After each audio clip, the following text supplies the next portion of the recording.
이렇게 대하라 라는 말씀에 저모의 시간이 나눕니다. 교회 공동체 안에는 참 다양한 유형의 성도들이 한 지체를 이루고 있습니다. 어르신들, 젊은이들, 또 청년들, 아이들, 또 혼자 되신 분들 등등이 예수님의 몸을 이루고 있습니다. 나이와 지위의 고하를 막론하고 각계 각층의 사람들이 교회 구성을 이루고 있기 때문에 또한 서로 다른 성격과 삶의 배경을 가지고 있기 때문에 때로 여러 문제들이 발생하기도 합니다. 그러나 교회 안에 있는 이 모든 성도들은 하나님의 형상을 따라 지음을 받은 존재들이기에 서로 귀하게 여겨야 합니다. 오늘 본문은 초대교회 안에서 성도들이 서로를 어떻게 대해야 하는지에 대해 교훈해 주고 있는 말씀입니다. 당시에도 교회 구성원들 사이에 서로에 대한 예의 문제 때문에 여러 갈등들이 있었기 때문입니다. 그럼 이런 문제를 극복하기 위한 방법은 무엇인지, 그리고 우리 성도들은 각자 어떻게 서로에 대해서 생각해야 되고 또 어떻게 서로 대해야 하는지 성령님의 역사하심으로 그것을 깨닫고 정말 교회 공동체 안에서 서로 각듯이 대하고 예우하는 우리 모두가 될 수 있기를 바랍니다. 우리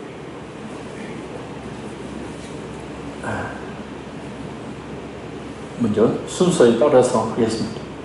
첫째, 이 교회 안에 나이든 남자 어른들을 대하는 태도입니다. 우리 1절 상반절 읽겠습니다.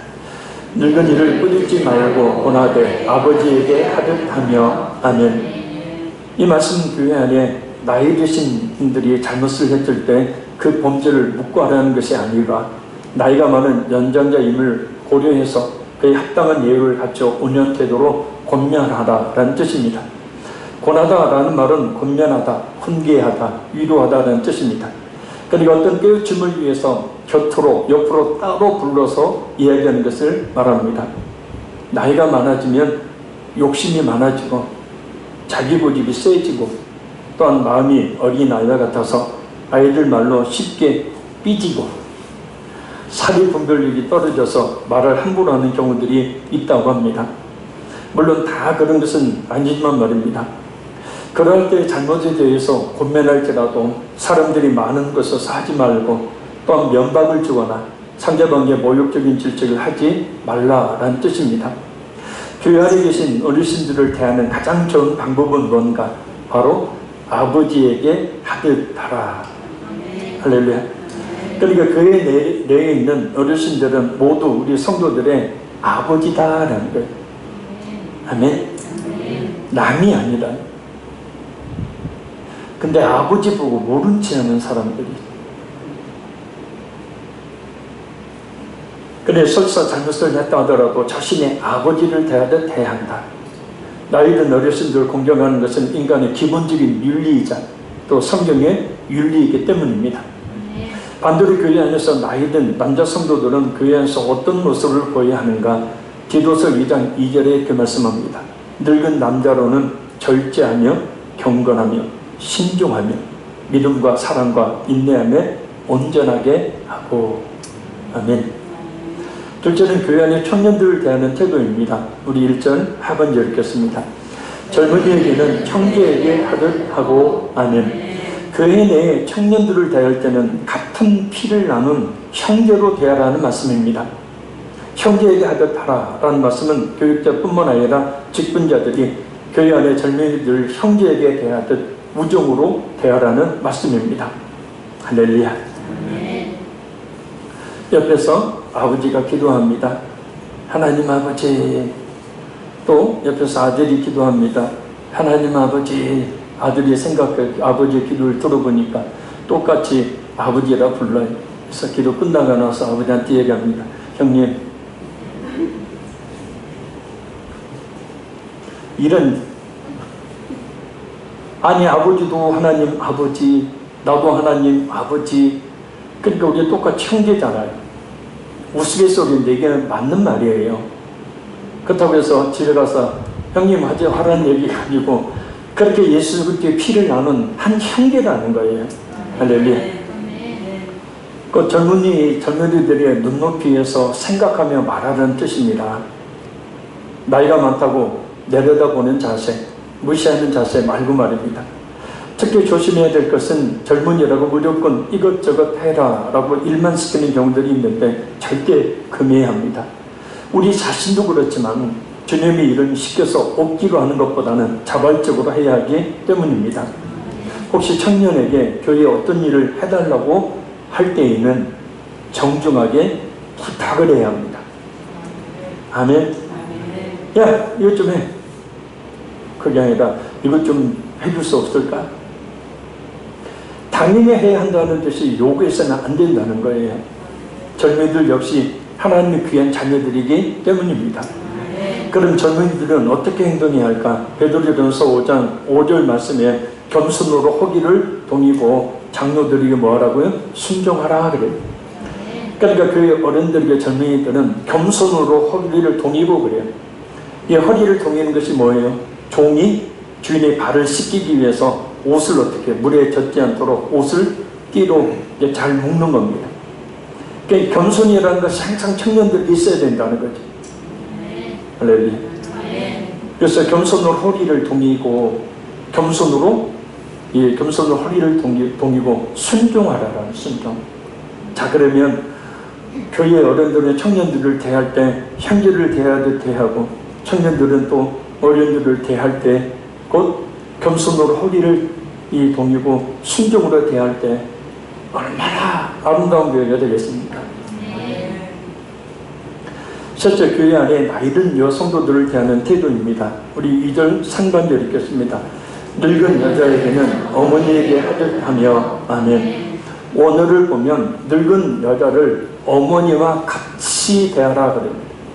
그러니까 교회 내에 나이가 드신 여집사님들이나 권사님들을 어머니 대하듯 하라라는 말씀입니다. 여담인데 혹시 이 말씀을 이해 못하는 성도들이 있을 수 있습니다. 왜냐하면 맨날 엄마하고 의견 충돌로 인해서 싸우고 원수같이 지내는 성도들이 있을 수 있기 때문입니다. 그런 성도들에게 이 말씀은 아니 그럼 교회에 있는 나이 드신 분을 지금 나오고 맨날 싸우고 의견 충돌이 있는 우리 엄마같이 대하라는 말씀이에요? 그렇게 들릴 수 있습니다. 물론 그러지 않겠지만 말입니다. 아무튼 교회 안에 나이 드신 여 성도들 대할 때는 어머니에게 하듯 해야 합니다. 엄마와 싸울 때 말고 돌아서서 눈물을 흘리며 다시는 그러지 말아야지 하고 다짐할 때 그 마음으로 대하라. 그리고 반대로 교회 안에 나이 드신 어머니들은 교회 안에서 어떻게 행동해야 될까? 디도서 2장 3절입니다. 늙은 여자로는 이와 같이 행실이 거룩하며 모함하지 말며 많은 술의 종이 되지 아니하며 선한 것을 가르치는 자들이 되고 아멘. 조금 전에 말씀드렸지만 나이가 많이 들면 욕심 생기고 자기 고집 세지고 또 마음이 어린아이 같아서 쉽게 삐집니다. 살이 분별력이 좀 떨어져서 특별히 말을 함부로 하는 경우들이 있어요. 감정에 따라. 물론 다 그런 것은 아니지만 많은 경우 이런 증상들이 있다고 합니다. 그래서 행실을 거룩하게 해야 한다고 말하고 모함하는 말을 하지 말라고. 나이 들어서 할 일 없으니까 맨날 이 사람 저 사람 앞에다 놓고 한 사람 대다 놓고 같이 막 여기 뜯고 저기 뜯고 그냥 하는 모함하는 말 하지 마라. 술의 종이 되지 마라. 외로운 밤을 어떻게 넘기리. 그래서 당시에 이 초대교회 성도들, 여성도들 가운데 바로 술로 이 밤을 지새는 여성도들이 있었나 봐요. 술을 먹어야 잠이 오는 거예요. 그래서 술의 종이 되지 마라. 오히려 선한 것을 가르치는 신앙의 경륜이 있는 모습을 보여야 한다라고 말씀합니다. 넷째, 교회 안에 젊은 여성도들을 대하는 태도입니다. 2절 하반절 읽겠습니다. 젊은 여자에게는 온전한 깨끗함으로 자매에게 하듯 하라. 아멘. 이 젊은 여자는 청년, 결혼하지 않는 청년, 그리고 젊은 여성도를 말합니다. 이들을 어떻게 대해야 하는가? 두 가지죠. 첫째는 온전한 깨끗함으로 대해야 합니다. 여기서 온전한 깨끗함이란 성적인 정결뿐만 아니라 마음속으로 불순한 정욕을 품지 않는 것을 이야기하는 거예요. 이런 문제가 가장 심각했던 교회가 고린도 교회였죠. 그 고린도 교회는 우상을 숭배하는 사람들이 또 예수도 믿는 기독교인이 되는 상황이었어요. 그래서 당시에 이 신전에서 여사제들과 성적 관계를 갖는 것은 그 신과 합의라는 방법이었기 때문에 그것이 당연한 것이었어요. 그거 누구도 욕을 안 했어요. 실제로 에베소 항구가 있었던 그 에베소 지역을 보면 저 멀리 항구가 있고요. 대로가 쫙 나 있습니다. 첫 번째 딱 등장하는 것이 뭐냐면 로마 황제의 신상, 그 다음에 신전이에요. 그래서 그 신전에 수천 명의 여사제들이 있고, 그래서 이 오랫동안 어부 생활을 하다가 바다에서 고기 잡다가 돌아온 사람들이 어디로 가면 집에 안 가고요, 글로 가요. 명목상은 신과 합의한다고 하지만 실제로는 성적 타락을 누리기 위한 거죠. 그런데 그런 일들이 교회 안에서도 그대로 벌어지고 있었다는 거예요. 그래서 고린도 전후서에 보면 음란에 대한 그런 이야기가 굉장히 많이 나오죠. 바로 그렇게 음란이 교회 안에서 행행했었어요. 오늘날 우리 현대교회도 이러한 일이 심하면 심했지 덜하지는 않을 것입니다. 그래서 여성도들을 바라볼 때 마음속에 불순한 정욕을 품고 음흉한 눈으로 바라보지 말라는 거예요. 아멘. 작은 둘째는 자매에게 하듯 대해야 합니다. 아주 쉽게 이야기하면 내 여동생으로 여긴다면, 그리고 여성도들은 남자 성도들을 남동생이나 오빠처럼 여긴다면 그런 성적 유혹에 빠지거나 마음속으로 불순한 정욕을 품지 않을 것이라는 말씀이에요. 가족끼리 그럴 리는 없잖아요. 그런 반대로 젊은 여성도들은 교회 안에서 어떻게 행동해야 하는가? 디도서 2장 4, 5절입니다. 그들로 젊은 여자들을 교훈하되 그 남편과 자녀를 사랑하며 신중하며 순전하며 집안일을 하며 서운하며 자기 남편에게 복종하게 하라. 이는 하나님의 말씀이 비방을 받지 않게 하려 함이라. 아멘. 그러면 다섯째, 교회 안에 홀로 되신 분들, 성경에 그대로 과부를 대하는 태도입니다. 자, 우리 3절 읽겠습니다. 시작. 네. 여기서 참가부는 9절에서 10절에 있는 특별한 자격이 있는 여성도를 말합니다. 과부로 명부에 올릴 자는 나이가 60이 덜 되지 아니하고 한 남편의 아내였던 자로서 선한 행실의 증거가 있어 혹은 자녀를 양육하며 혹은 나그네를 대접하며 혹은 성도들의 발을 씻으며 혹은 환난 당한 자를 구제하며 혹은 모든 선한 일을 행한 자라야 할 것이요. 그러니까 참가부란 모두가 혼자 됐다고 참가부로 교회에서 인정하는 것이 아니라 이렇게 하나님의 말씀에 순종해서 선한 일을 할 때에 참과부로 인정하라는 거죠. 그래서 이 9절 10절의 참과부의 자격에 대해서는 구체적으로 다음 시간에 살펴보도록 합니다. 아무나 참과부를 예외했던 것이 아니에요.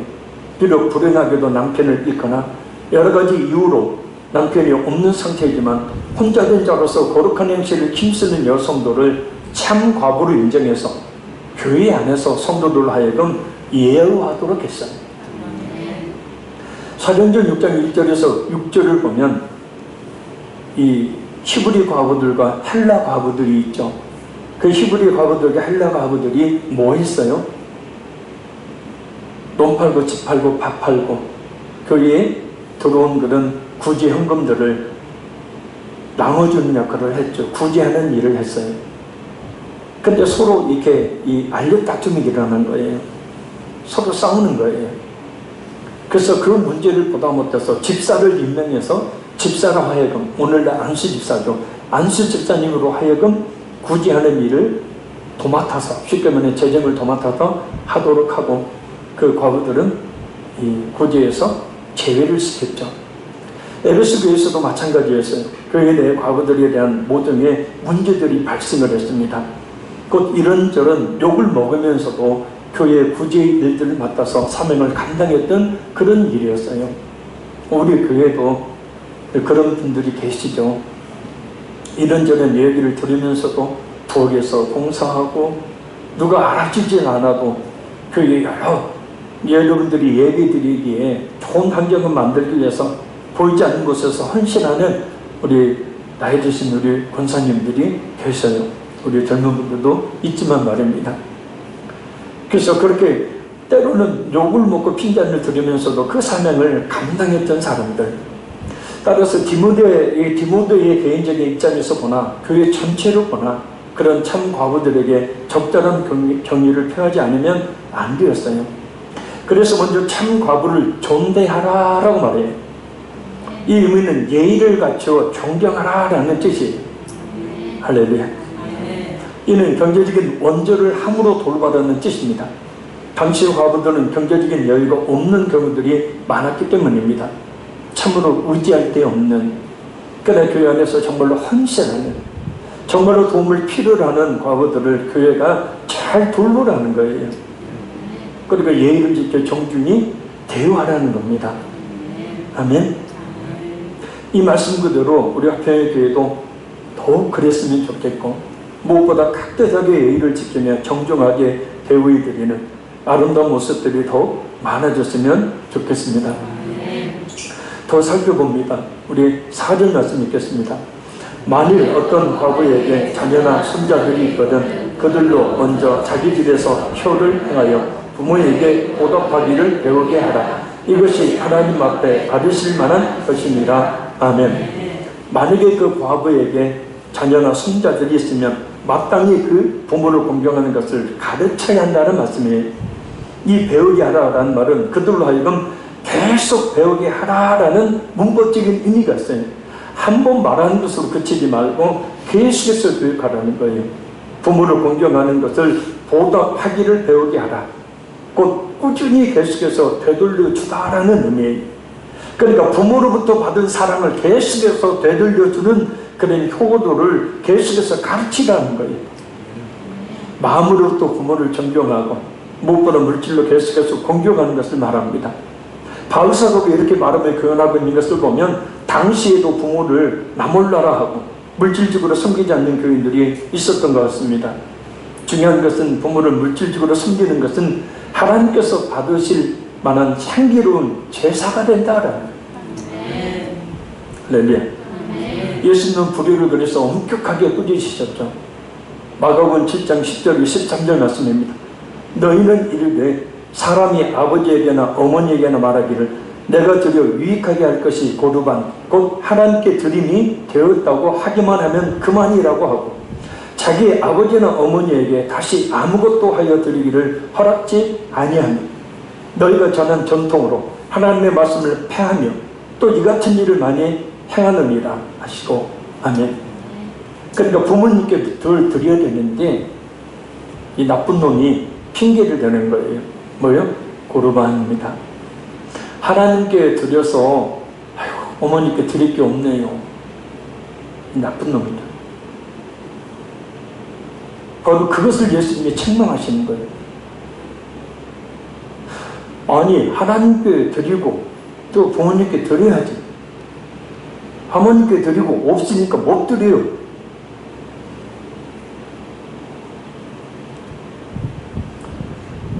자식을 위해서라면 무릎 꿇고 돈도 빌려오고 대출도 받고 하면서 부모님을 위해서는 없어서 못 준대요. 그 예수님이 책망하시는 거예요. 그래서 내가 못 입고 못 먹더라도 부모님을 최선을 다해서 섬겨야 한다. 그걸 가르치라. 에베소서 2장 3절, 6장 2절, 3절 말씀입니다. 내 아버지 어머니를 공경하라. 이것은 약속이 있는 첫 계명이니 이로써 네가 잘되고 땅에서 장수하리라. 그러니까 honor your father and mother. 이게 너희 어머니와 아버지를 마음으로부터 존경하라. 그리고 물질로 섬겨라는 거죠. 할렐루야. 그러면 그것이 하나님께서 기뻐하실 만한 제사란 그게 예배라고요. 아멘. 그게 하나의 삶의 예배라는 부모에 공경해야 된다. 말씀 듣고 집에 돌아가서는 또 박박 대들고 또 욕하고 그냥 싸우고 또 그냥 돌아서 또 눈물 짓고 그냥 그러지 말고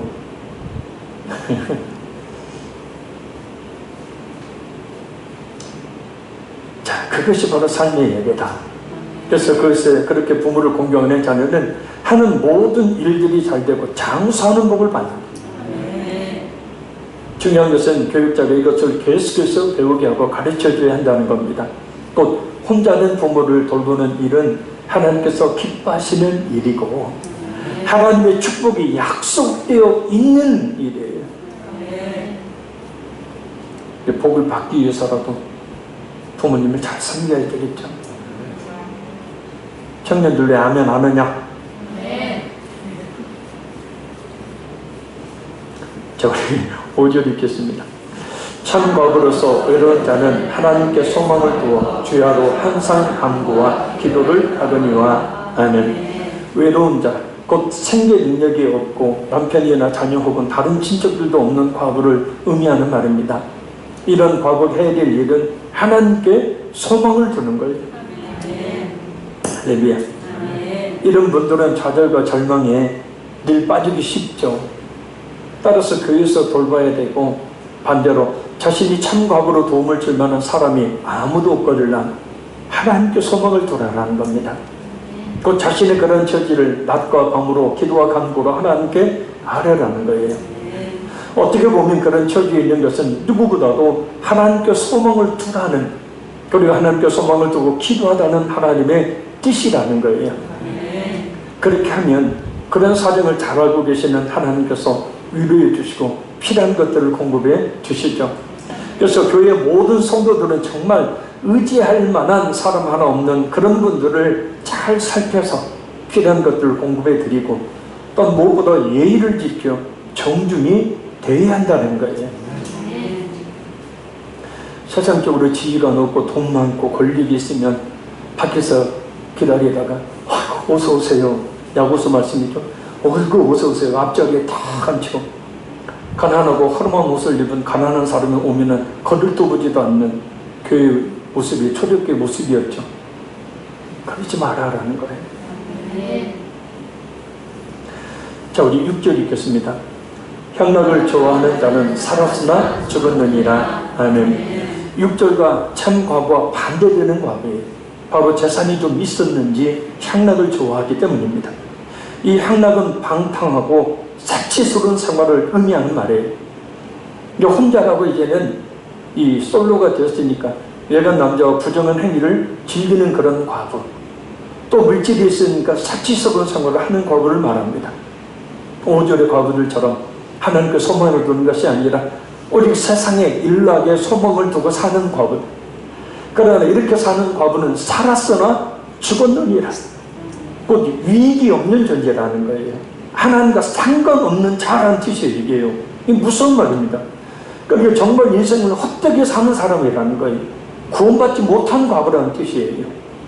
남편을 여의고 남편이 남겨준 많은 재산을 가지고 이렇게 살고 계시는 권사님 한 분을 알고 있습니다. 날마다 재미있게 사신다고 합니다. 인생을 즐기며 그동안 놀러가지 못했던 여행들 다니면서 놀러 다닌다고 합니다. 근데 좋아요. 놀러 다니시고 또 맛있는 음식도 드시고 하는 거 좋습니다. 그런데 이 권사님이 지금도 그렇다는 신앙생활이 엉망이라는 거예요. 예배를 안 나가는 거예요. 더군다나 코로나19가 아주 편하게 예배를 드리게 해줬어요. 집에서 아무 예배를 드려요.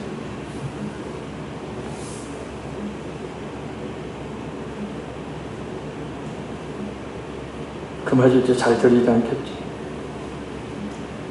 근데 오늘 본문을 보니까 그렇게 사는 것이 하나님과 상관이 없는, 전혀 자신에게 위기 없는 존재로 사는 것이라니 참 안타깝게 그리 없습니다. 차라리 그렇게 살 거라면 그 자신이 없는 것이 좋지 않았을까. 5절의 과부처럼 성전에서 주야로 기도하며 살았다면 얼마나 복된 인생이 될까요? 하나님을 만나는 그 기쁨으로 산다. 영원한 하나님의 나라에 이를 텐데 말입니다. 방탕하고 사치스러운 삶을 살다가 하나님께로부터 버림을 받는다면 그 인생은 정말로 허무한 인생, 무가치한 인생이 되기 때문에 그는 어떻게 합니까? 우리 7절 읽겠습니다. 내가 또한 이것을 명하여 그들로 책망받을 것이 없게 하라. 아멘. 그래서 교육자의 10분절은 참과부를 도와줄 뿐만 아니라 방탕하며 사치스러운 생활을 하는 과부가 있다면 그런 죄악을 저지르지 않도록 경고해서 돌이키도록 해야 한다는 말씀입니다. 물론 이런 향락에 빠진 과부들이 그런 교육자, 직분자의 말을 겸손하게 들을 일은 거의 없겠지만 분명하게 책망을 받을 일을 저지르지 않도록 하라는 명령이에요. 왜냐? 그런 행위는 그리스도인으로서 교회에 대한 나쁜 평판을 가져오게 만들고 우리 구주 예수님의 영광을 가리는 일이 되기 때문입니다. 직분자들이 서서히 불의한 문제에 연관되어 욕을 먹는 경우들이 많죠. TV에 버젓이 청문회를 하는데 또 재판을 하는데 권사님이 그랬잖아. 어찌나 창피하던지. 그런데 사람들은 그런 개인을 욕하는 것이 아니라 꼭 교회를 욕하고 기독교인들을 싸잡아 욕을 합니다. 그래서 우리 그리스도인 한 사람 한 사람 행위가 얼마나 중요한지 몰라요. 따라서 그렇지 않아도 세계경을 끼고 보는 세상 사람들 앞에서 책망받을 것이 없도록 말씀을 배워 거룩한 삶을 살기를, 본이 되는 삶을 살기를 정말 힘써야 합니다. 그리고 그렇게 살도록 가르치라. 할렐루야. 자, 우리 마지막 8절 읽겠습니다. 누구든지 자기 친족, 특히 자기 가족을 돌아보지 아니하면 믿음을 배반한 자요 불신자보다 더 악한 자니라. 아멘. 이 말씀은 두 가지 의미를 지닌 말씀입니다. 첫째는 자기 가족을 돌아보지 않는 사람을 향하는 말씀이에요. 불의자의 행위는 믿음에 대한 자기 주장이 거짓임을 나타낸다는 뜻입니다. 왜냐하면 참된 예수 그리스도를 믿는 성도는 부모를 공경하기 때문이죠. 그래서 부모를 공경하지 않는 사람이 믿음의 사람인 척하는 것은 결국 거짓이고, 믿음이 있다 하더라도 그것은 자신의 믿음을 배반하는 행위, 곧 믿음을 저버리는 행위가 된다는 뜻이에요. 또한 불신자보다 더 악한 자니라. 이런 불의자들은 예수님을 믿지 않는 불신자보다 더 악한 사람이라는 뜻이에요. 차라리 안 믿는 사람보다 못한 사람이라는 뜻입니다. 왜냐하면 부모에 대한 공경은 십계명뿐만 아니라 성경에서 강조하고 있는 하나님의 말씀이기 때문에, 아니 말씀을 알면서도 순종하지 않고 있으니 더 악한 사람이라는 거죠. 그래서 우리 예수 믿는 사람들은 제가 항상 강조하지만 부지런해야 된다. 아멘. 부지런히 부모도 섬기고 부지런히 가정도 섬겨야 됩니다. 그리고 믿지 않는 가족들은, 믿는 가족도 마찬가지고요. 예배 드린다고 집안 엉망을 해놓고 청소도 안 하고 엉망을 해놔봐요. 하나님 기뻐하시나? 안 되는 거예요. 그래서 성경에도 나오지만 이 게으른 사람은 진짜 예수님 진실하게 못 믿어요.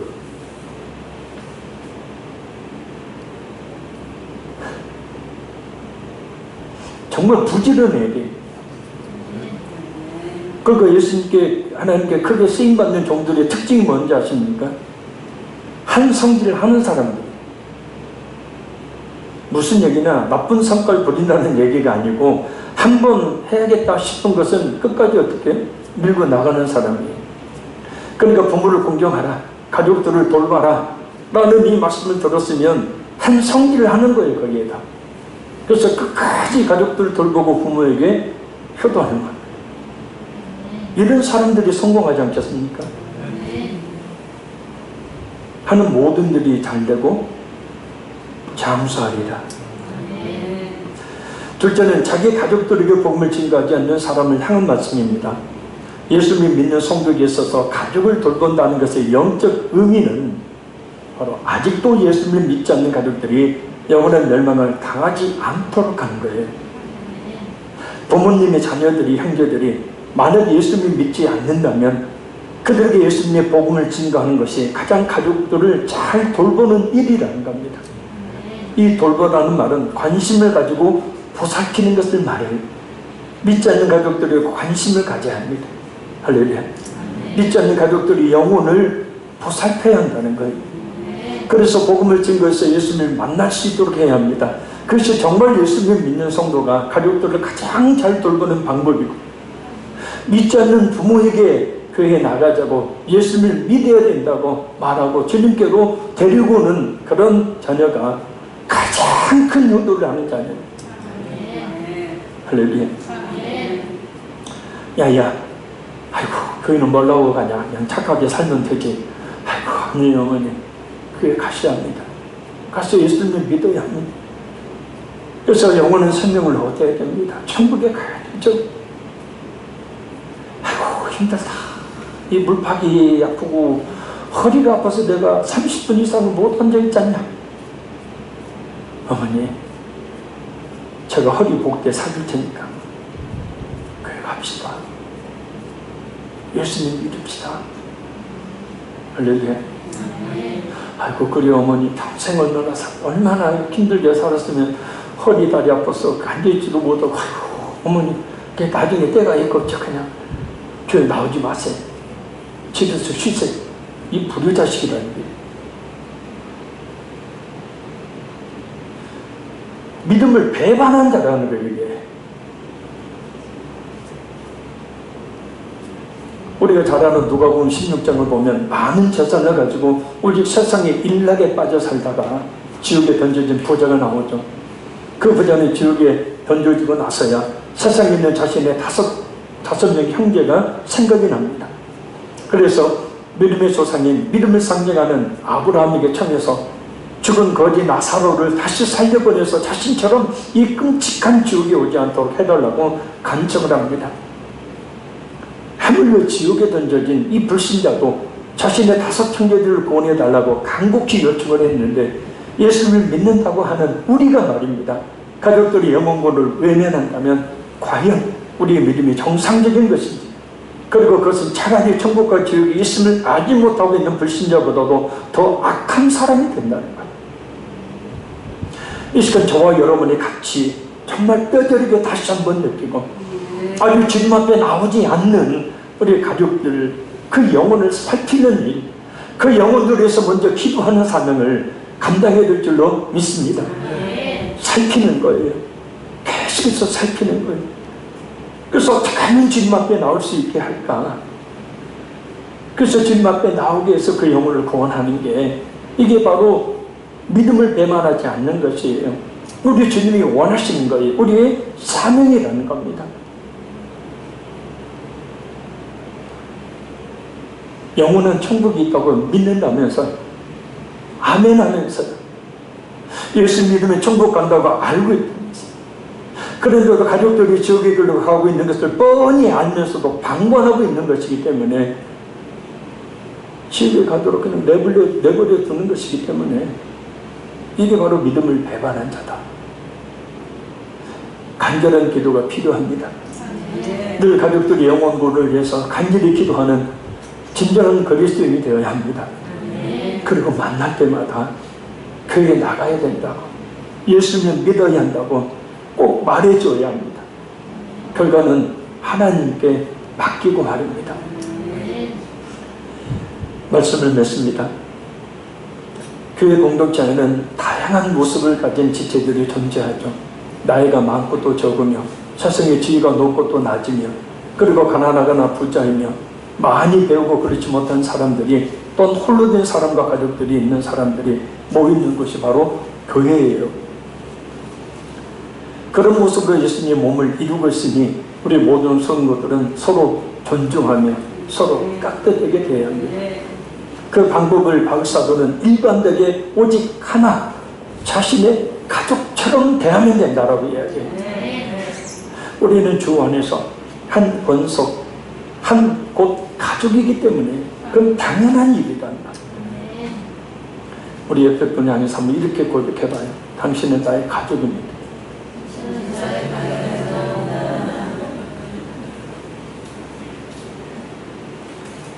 오빠요, 동생이요, 고모요, 이모요.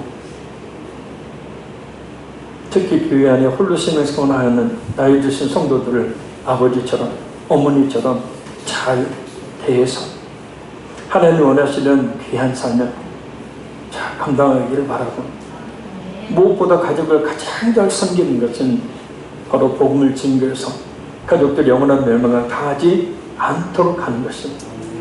이것이 하나님의 우리를 향하신 뜻이요, 우리를 향하신 사명입니다. 그것이 가장 진정 가족들을 돌보는 일입니다. 우리 찬양을 하고 우리 한번 기도합니다. 교회 공동체 안에 다양한 모습을 가진 지체들이 바로 우리의 가족인 것을 확실히 믿고 서로 가족처럼 대하는 진정한 그런 교회, 우리 화평교회 되게 해주시고, 우리 자신의 마음속에 모든 성도들을 가족처럼 대하는 마음이 있게 해주시라고 우리 찬송드리고 기도합니다.